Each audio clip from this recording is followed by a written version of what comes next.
Okay, so in this video we're checking out the AKK Nano Race VTX.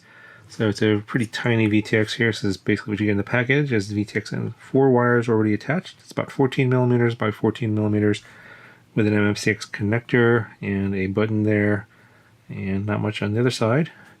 And in the package you get an MMCX to SMA adapter and these instructions, and basically shows you the wiring, basically standard stuff here: video, ground, power, and smart audio.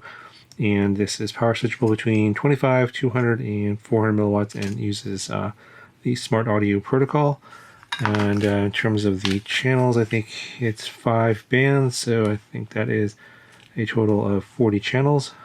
Now, I've actually had this for quite a while now, but I had this in a smaller, like a toothpick style quad, and apparently at 400 milliwatts, this draws about 0.6 amps according to the specs, but that was apparently enough to burn out the 5-volt regulator on that. I was a crazy F4 board. So yeah, for those of you guys that are maybe putting this into, you know, those like toothpicks or something pretty small, and you have one of those boards that maybe has like a weak 5-volt regulator, I would not recommend running this on 400 milliwatts because I burned that out. And so I ended up having to move everything over to a different quad, and this is actually the Eachine Lal 3HD, which came with the DJI air unit. I actually just converted this to analog because I wanted to use air unit something else, and you can see that's what it looks like here in the back. So behind there is a receiver, and then that's the video transmitter. As you can see, that's what this is. Pretty tiny. Obviously, I'm not really doing a very good job of mounting it, but it's not really moving around or anything.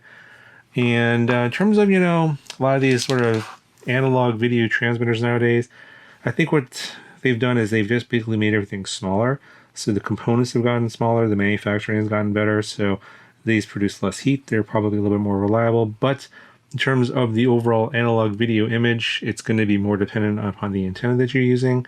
Obviously you want to go for higher quality antennas, but even when you have the best quality antennas and the best environmental RF situations, even if you're using things like rapid fire or a very good sensitive receiver, there's only so much that analog can do. It honestly, in the last year or so, a lot of these video transmitters, they haven't really looked that much better, in my opinion. It's basically the same old stuff that's repackaged, maybe a little bit smaller, maybe a little bit in terms of the layout, different options, etc.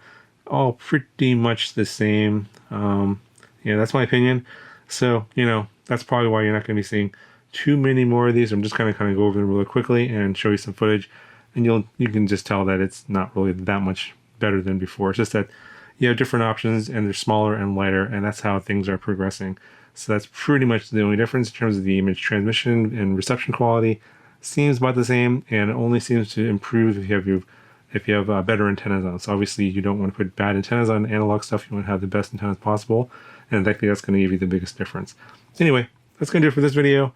I have some footage from this guy, and I'll talk to you guys in the next one.